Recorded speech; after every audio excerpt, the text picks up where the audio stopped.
ఓం సాయిరామ్ శ్రీమాత్రే నమః. ఉద్యోగంలో స్థిరత్వం లేకపోవడం, మానసికంగా ఇబ్బందులు ఇంట్లో అసలు బాబోయ్ అన్న పరిస్థితులు గనక వస్తే నారసింహస్వామి వారిని స్తుతిస్తూ శనీశ్వరుడు ఒక స్తోత్రాన్ని చేశారండి. ఆ స్తోత్రాన్ని గనక మనం చేసుకున్నట్లయితే ఈ రోజున శనివారం ఏమైనా ఇబ్బందులు అనేవి ఉంటే పోతాయి. ముఖ్యంగా శని మహర్దశ కానీ అర్ధాష్టమ అంటే శని కానీ జరుగుతూ ఉంటుందో ప్రతిరోజు ప్రొద్దున్నే గనక శనేశ్వరుడు రచించిన నారసింహస్వామి వారి స్తోత్రాన్ని గనక చేసుకున్నట్లయితే ఆ ఇబ్బందులన్నీ పోతాయి. అయితే మీరు ఆ స్తోత్రం చేసేటప్పుడు ఏం చేయాలి అంటే కనుక పానకాన్ని నైవేద్యంగా సమర్పణ చేసుకోవాలి. పొద్దున్నే బ్రాహ్మీ ముహూర్తంలో చేసుకున్నట్లయితే మంచి ఫలితం ఉంటుంది.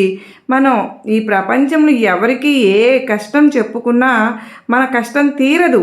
భగవంతునికి చెప్తే మనకు ఆ కష్టం తీరిపోతుంది. భగవంతుడు మనకు ఎన్నో మార్గాలను చూపించారు.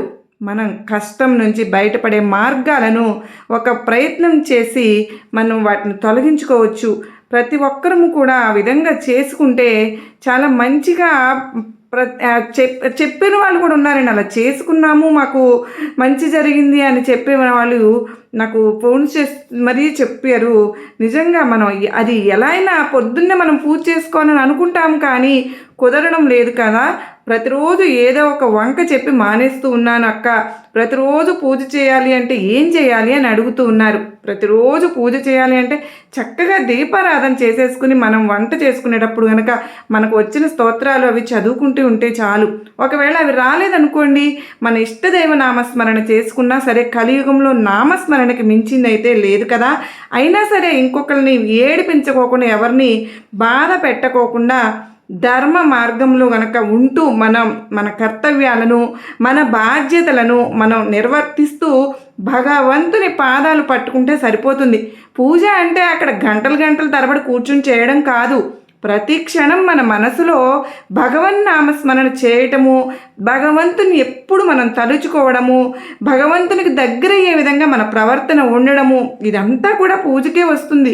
మనం పూజ కూర్చుని ప్రత్యేకంగా చేస్తాము అని అదే పూజ అని అనుకుంటూ ఉంటాము.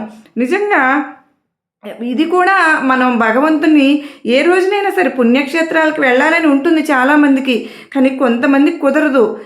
అలాంటి వాళ్ళు మన ఇంట్లో అయినా సరే చక్కగా భగవంతుని ముందు కూర్చుని మన మనసులోని కోరికలు అవ్వచ్చు, బాధలు అవ్వచ్చు, ఏదైనా మనం భగవంతునితో చక్కగా మాట్లాడుకోవచ్చు. సర్వేజన సుఖినో భవంతు.